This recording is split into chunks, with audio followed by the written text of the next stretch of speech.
Buonasera a tutti, benvenuti all'ippodromo del Savio di Cesena, prossimi al via i partecipanti alla prima corsa di questa giornata Gentleman, la settima giornata di corse del 2024 dall'ippodromo del Savio.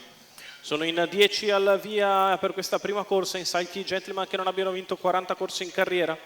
All'1 Costume Nazionale, 2 Cesare dei Veltri, 3 Banca Italia Sun, 4 Vaimo Blessed, 5 Chanel DVS, 6 Zitrunas, in seconda fila 7 Cedrobro, 8 Zea, 9 Astecca Dimar, 10 Becky Black, Dante.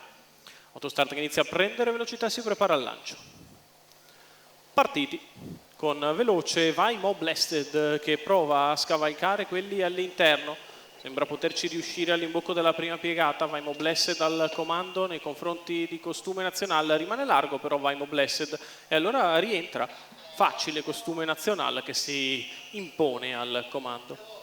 Numero 8 Zea squalificato, che precede Astecca Dimar che filtra bene dalla seconda fila. Seconda pariglia all'esterno per Banca Italia Sun.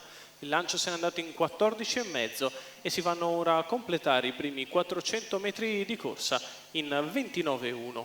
Prova a insistere Vaimo Blessed all'attacco di Costume Nazionale, il quale però ovviamente rimane al comando. Vaimo Blessed all'esterno, in corda Cesare dei Veltri che precede Astecca Dimar, quindi ancora Banca Italia Sun, 600 in 44,3. Si viaggia sul piede dell'1,13,8.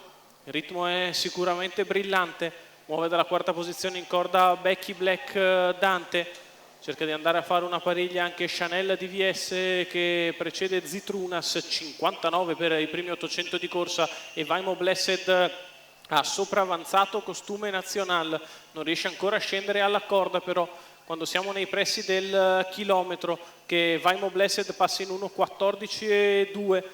Arriva ora però Cesare dei Veltri che scatta dalla corda, è fresco e va su Vaimo Blessed che ovviamente ha speso le migliori energie.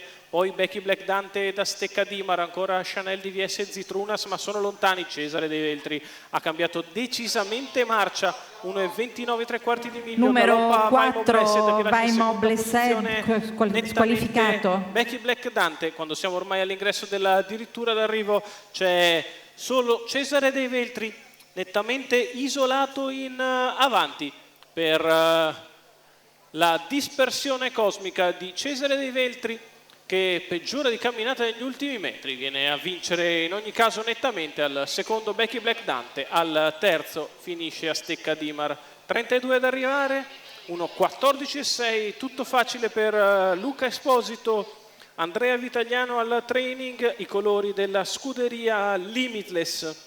Successo del 6 anni ripresentato al meglio questa sera. Porta a casa una nettissima vittoria. Cesare dei Veltri, Luca Esposito Junior, Andrea Vitagliano, i colori della Limitless.